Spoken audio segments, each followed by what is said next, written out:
A kid named Bernard Garrett works as a shoeshine boy near the main bank in a small town in Texas. It is 1939, the height of racial discrimination in America. The young man does his work leisurely on purpose to overhear the conversations of the bank's employees and customers. After finishing his work, he writes down in a notebook everything he has learned. One day, when he overhears the conversation of bankers near the window and finds out how they estimate the value of mortgaged real estate, he is noticed by the chauffeur of one of the bank's clients. He's spying on these white people's business And drives the boy away, threatening to tell his father about it. In the evening, his father realizes that his child is endowed with a special intelligence, having investigated the son's notebook, but admits that he is unlikely to get rich because the whites simply will not allow it. 15 years later, having raised enough money, Bernard with his wife and son moves from the conservative state of Texas to the more democratic California. In Los Angeles, they stay with his wife's uncle in a small room for a modest fee. The uncle suggests that Bernard get a job in a factory, but the guy is serious about getting into real estate in Los Angeles, which draws a scoff from the uncle. When Bernard went to tuck his son, the uncle tries to teach his niece a lesson, but she stands proudly for her spouse. Eunice, what does your husband have against working? If we need to supplement our income until he finds the right property, I'll work at the plantation club. But if he's a real man, he won't let you. That won't be for him to decide. My husband is a genius. You'll see. Bernie then promises his wife that he will get her and their son out of that barn as soon as possible. The next day, Bernard drives his cousin to work, where he meets a bright white kid named Matt. Hey, you didn't tell me you had a rich uncle. Nice to meet you. Hardly rich, and I'm his cousin. You got a car, you're rich to me. Bernard examines all the offers on the market and tries to drive down the price. He manages to find an apartment building, but unfortunately the building needs renovation, and his money is only enough for the building itself. His wife is surprised that her husband is targeting a white neighborhood, but Bernard doesn't care at all. He realizes that the black neighborhoods are overcrowded and simply bursting at the seams, so they will have to be expanded anyway. Then his wife says she can find an investor. She takes him to the Jazz Club plantation, which is owned by an old acquaintance of hers, a black playboy named Joe Morris. During the conversation, Joe shows off and pokes fun at Bernard. This infuriates the man, and he leaves Joe's company in a hurry. Bernard tells his wife that such a man is not to be dealt with, much less to be borrowed money from. She says that he just looks like Nick Fury, but he is a good and reliable man. Moreover, he is friends with the city mayor. Well, that's the mayor, silly. Do you want to meet him because he's friends with Joe? Bernard has no choice but to go to the owner of the building and try to get the price down. The owner turns out to be a very clever businessman with a distinct Irish accent. He wants $40,000 for the building. Bernard's efforts to get the price down to $30,000 are unsuccessful. Then he asks to split the payment into 2 installments. $30,000 are paid straight away, and the rest $10,000 when the building will be fully leased. My tenants won't pay more, even if they can see the reflections in those floors. But another market will.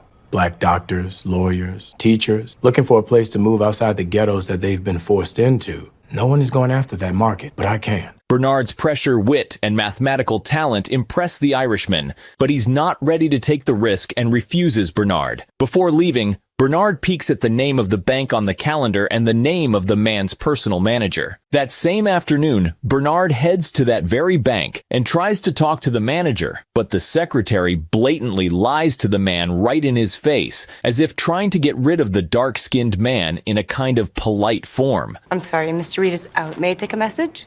I have pretty good eyesight and I can clearly read the nameplate on his desk. I'm sorry. I misspoke.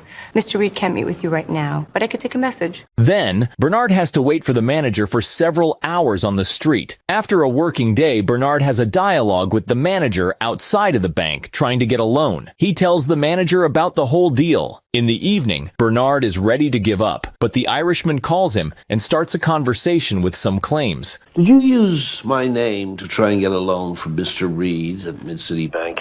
Yes. And do you think that follows normal business customs? No. Good.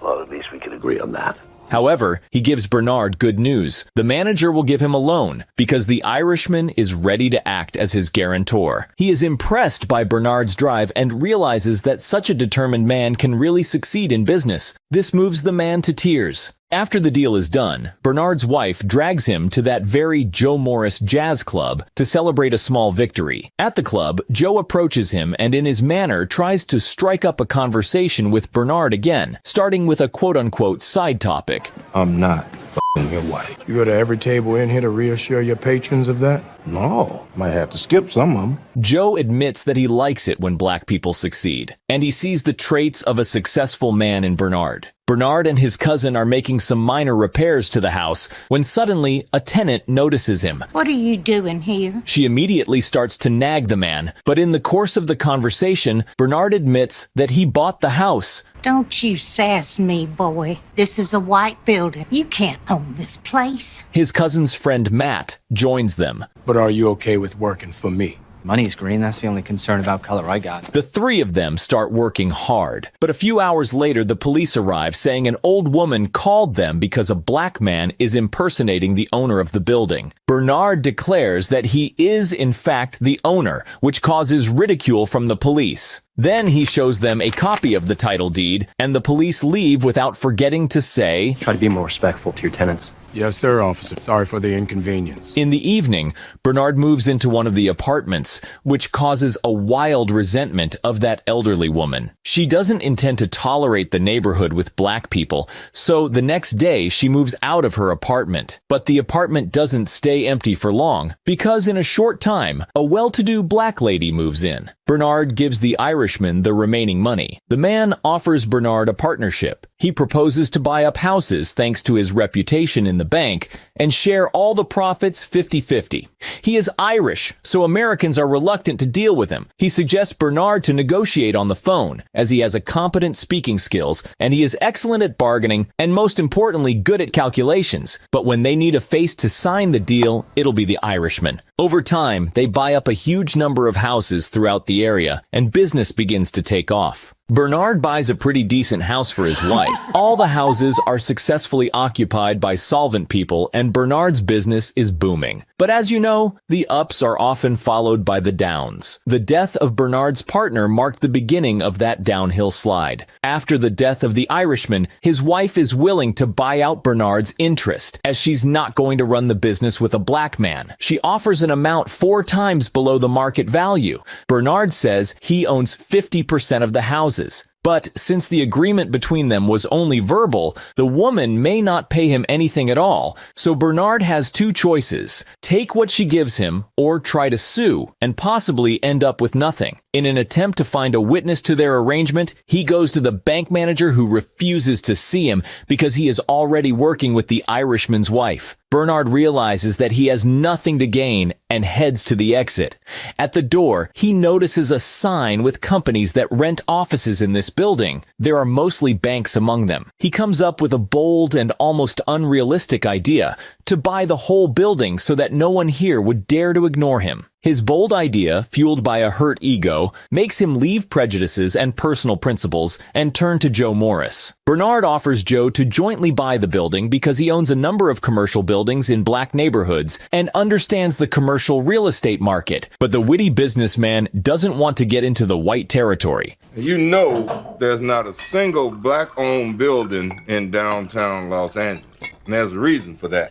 Now, convince me. However, Bernard convinces him with the phrase that the banks will not dare to refuse them a loan sitting in their building. In addition, the banks have information about real estate, which will make it easier for them to find and evaluate new investment objects. Surely Joe likes the idea. Of course, no one will want to sell the building to the black people. Moreover, they will not even communicate with them, so they offer Matt to become their representative. The guy is frightened by the proposal and says that he will not pull such a role. Joe himself, having seen this simpleton, doesn't believe that the guy can help the case, but Bernard is sure that he can be trained. Matt is sitting in a cafe thinking. A waitress recognizes him. She studied with him in the same school. You were a few years ahead of me, but, everybody knew who you were. Flirting with the guy, the girl is interested in what he is so puzzled with. And during the conversation, Matt says that he was offered a partnership in the real estate business. Partnership? The humble factory worker felt really proud when he told this to the girl, and she also began talking to him respectfully. This played a key role in the final decision. He is full of enthusiasm and gladly agrees to the case. I'm in. Businessmen begin to teach the guy all the subtleties of the rich life. Joe teaches him to play golf and make conversations with rich people. Bernard tries to explain how multipliers and formulas for real estate valuation work. Seeing the guy's vacant stare, Bernard realizes that he needs to start his training with the most basic things. Maybe we should start with a math review. That'd be great. At first, the guy doesn't succeed, which disappoints Joe, and he realizes that in a month, they will not be able to make him a worthy representative of their interests. But gradually, the young man begins to demonstrate an excellent ability to learn, thanks to his exceptional memory. After a month, he easily performs complex math calculations without taking off from the game of golf. Joe organizes him a game at an elite golf club in the city, where he allegedly accidentally meets the owner of that very building, named Charles Renault. After the game, Bernard begins to prepare the guy for a business meeting with Renault. He explains to him all the bargaining options, all the possible amounts and offers. The guy cannot cope with such complex calculations, so he just memorizes all the combinations by heart thanks to his excellent memory. I'll just memorize it. All of it. Yeah, I got a pretty good memory. That good? During the meeting with the owner, Matt demonstrates excellent awareness of all the financial prospects of the building. He floods Renault with his calculations, shocking the man with his math skills. How do you do this in your head? Even his accountant with a calculating machine cannot keep up with the guy. Especially when you factor in vacancies, which are at least 9%. Less than that. I counted 12. How could you possibly know that? Charles, it's November. It gets dark by 5 p.m. If you want to bullshit someone about your vacancy rate, you need light shining in all those unleased spaces by 4:30. In the end, he drives the businessman into a corner, thanks to which he manages to bring down the price from $2.5 million to $1.5 million. I'll tell you what. I'll give you two options. We get an 11% capital return rate, and you get your 25% profit in the markup. Or we get a 10.5% cap rate, and you take an 18% instead of a 25% markup. You can choose. But he can't help you. The partners celebrate the victory and immediately start buying houses in white neighborhoods with access to favorable loans. The manager, who has always ignored Bernard, is puzzled at how things can turn out in life. They reach really great heights in the real estate market. They own 177 buildings, some of which have more than 100 apartments. The sheer amount of real estate in white-only areas makes them instrumental in the fight against housing segregation in Los Angeles. They have even personally welcomed the vice president of the country in their building. And Matt marries his haughty waitress. In 1963, Bernard is already a successful businessman, and he comes to his small town in Texas to see his father. At that time, Texas was the most radical state, and the attitude to black people here remained unchanged. The father admits he is proud of his son. Bernard says that it is easier for blacks to live in California, but the man tells his son, "I don't think it's California." These words encourage the guy. The next day, he goes for a walk around his town with his son in expensive suits. The son is surprised that people stare at them like that. Well, I found separated, Dad. The man explains that this place is radically different from California. I'm sorry you had to see that. They approach the mainland bank, near which Bernard used to shine shoes and gain invaluable knowledge. He asks the local shoeshine boy how much for a shine, but the boy replies, "Only do white folks here, sir." This once again spurs the revolutionary entrepreneur. In the evening, he confesses to his wife that he wants to buy the bank so that black people in Texas will have a chance for a decent life. After all banks in Texas create unrealistic credit conditions for black people with their inflated interest rates so that they cannot make loans and thus violate their constitutional rights. His wife realizes that if Bernard is up to something, he will follow through with that. Upon arriving to Los Angeles, Bernard tries to talk Joe into this venture, but the latter says that it already looks like altruism for black people rather than doing business. What's more, under Texas rules, they cannot even enter their bank to control Matt.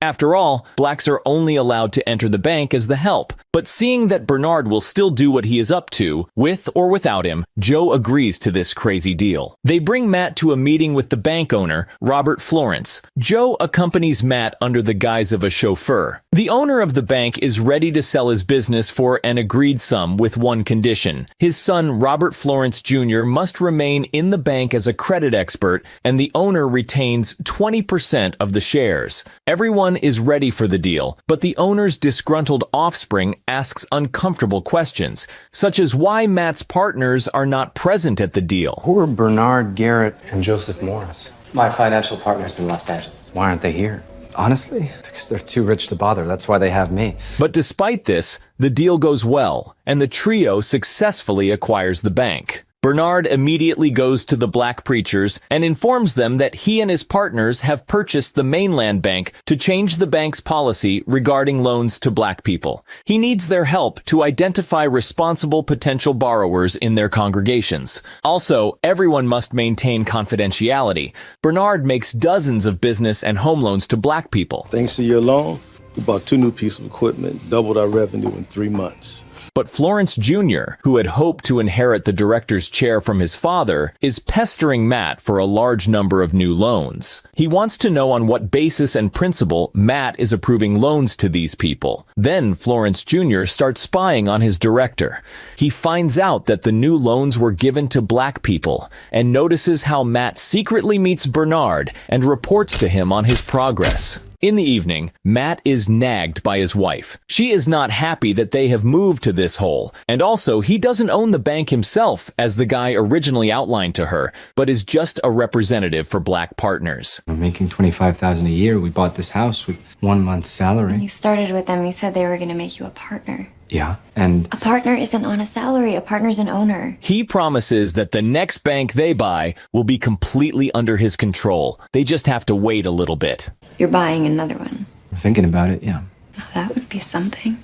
The next day, Florence tracks down the businessman's meeting place. He breaks into Bernard's house and threatens to tell the residents who really owns the bank and to whom the loans are given. All the whites will run to close their deposits, and the bank will just collapse. Then you'd own 20% of a failed bank instead of a booming one. So we're in this together. Not quite. See, my father didn't know he was selling his bank to 2 Negroes, so that's fraud. Both our names were on that bank contract you signed. You even asked about us. Bernard says that Florence Sr. knew who they really are. Then Florence pulls out a notice from the comptroller of the currency that their yearly inspection has been moved up 2 quarters early because of an anonymous tip. When Florence leaves, Matt, egged on by his wife, suggests that the partners buy another bank, a small one, to move all the black people's loans to that bank. He has already found a bank and thought through all the deals. Okay, the Bank of Marlin is small. You can purchase it outright for $274,000. The guy explains to the men that this is a good solution, but the prudent Bernard doesn't like such a fuss. He realizes that they will not cope with the management of one more bank. Matt demands to entrust the bank completely under his management. It's $274,000 of Joe's and my money. We should at least have the final say, right? If I can't become my own man here, then I think I need to resign and go back to LA. Is this you blackmailing us? No, you guys have taught me so much. I just want to be more like you. An owner. In the end, Matt manages to get the management of the new bank by means of pressure. Bernard's spouse works as a janitor at the new bank to look after Matt. Wish they'd just trust me, then you wouldn't have to. Do you resent me being here? A little. Do you resent me for wanting to run my own bank? A little. Bernard with A-Train creates a list of loans that need to be re-signed at the new bank and instructs Matt to double-check all the loans before signing and to work only with their trusted lawyer. However, Matt, having believed in his own skills and powers, decides to step away from their plan. He hires a lawyer by the advice of Florence, who most likely ratted out the bank to the comptroller of the currency. During the signing of the contracts, Matt, with a serious facial expression, runs through the list of loan agreements without even bothering to study them properly. The guy is worried that he might mess up the bank's management, so he shares these thoughts with his spouse. They're lucky to have you. No, I'm the lucky one. I'm learning from people a lot smarter than I am. And they're not smarter than you. I mean, they can't be. They're my friends. Florence calls him and tells that white customers are coming to Mainland Bank and withdrawing all their money because someone told them that the bank gives loans to black people. On top of that, the examiner of the comptroller of the currency starts his inspection in the new bank on the anonymous tip. Federal bank examiner just left my office. I thought that wasn't until next month. No, I'm at Marlin, not Mainland. To get the master books out, he's coming back in an hour. Bernard, in a janitor's uniform, tries to help Matt to explain to the examiner how the transactions in their bank are carried out. But it doesn't help much because the examiner finds loans that such a small bank cannot own. Matt runs out to his partners in the restroom to get clues for action. Bernard doesn't understand how these loans got into this bank. How the hell did these loans get in the package? I don't know. I looked over every individual loan, Matt. There was nothing over $20,000, nothing over 20 years. Did you look at the loans when you picked them up? I looked through them, maybe not carefully enough. I read the top sheet. How the hell did our lawyer miss that? Well, I couldn't use O'Keefe. What? Who exactly did you ask to find this lawyer? Florence. Florence! They understand perfectly well that Florence set it up on purpose and are surprised that Matt doesn't realize it himself. After the check, the partners decide to sell the small bank in order to save the Mainland Bank. But Matt isn't ready to give up the bank, where he is finally in charge of the whole process. I'm not going to lose Marlin. There's got to be something I can do. Matt keeps screwing up. The guy buys the loans back on behalf of the Mainland Bank. Joe is informed about that by their trusted banker who they have worked with for years in L.A. Who the hell would pay face value for those piece of shit loans? Mainland Bank in Willis, Texas. Son of a... Together with Bernard, they rush to Mainland in order to stop Matt. But no sooner do they explain to Matt how badly he screwed up than the deputy comptroller of the currency bursts into the bank and announced that their banking license has been revoked for suspicious transactions, and the bank is being placed in FDIC receivership. At the exit of the bank, they are caught and arrested by the FBI, not without Bernard's resistance. In Washington, before a public hearing in the Senate, a lawyer says that they want to use their case to tweak the laws regarding banking. So what does that have to do with me? You want the stated or the unstated version? Unstated. We need to change these laws. And I mean quick. Or niggas like these can own banks and loan money to other niggas. That. In other words, they want to use Bernard to tighten control on banking. The senator himself talks to Matt and tells him that he needs to cast the blame on his partners so that he doesn't end up in jail for 50 years. Matt does so. At the first hearing, he admits that he was manipulated and his partners was pulling the strings, and all these deals were made by him under pressure from Bernard. Next, the senator talks to Bernard and tells him to confess how he deliberately took advantage of a loophole in the law to illegally enrich himself. Then Congress will fix the laws to favor whites, and Bernard will be free. But if he decides to take his case to court and rant about racial discrimination, he is looking at jail time. Son, I'm from Arkansas. You don't have to tell me that Negroes sometimes get the short end of the stick. Sometimes. The second day of the hearing is here. Bernard pulls out his janitor's uniform and declares that this is the only way black people can enter a bank in Texas,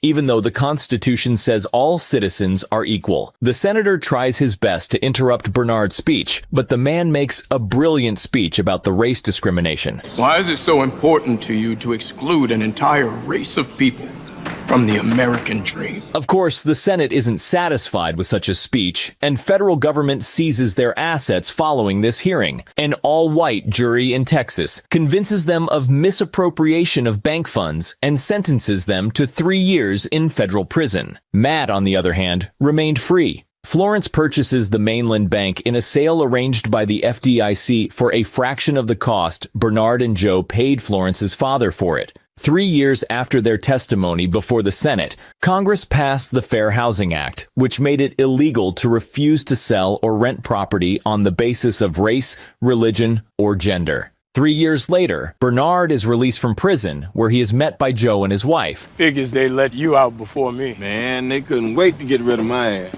The men are overjoyed that they got off easy, but Bernard's wife doesn't understand what they're so happy about, since they are bankrupt now. And then Bernard admits that before the first hearing, Matt called him and admitted that the senator pressured him and he would have to testify against Bernard. Bernard then asked him for one favor, to sell some of their assets and buy him and Joe 2 mansions in the Bahamas. This was successfully accomplished by Matt. Friends moved to the Bahamas in their luxurious mansions. This movie is based on a true story. I hope you enjoyed it, and I'll be extremely happy if you subscribe to my channel.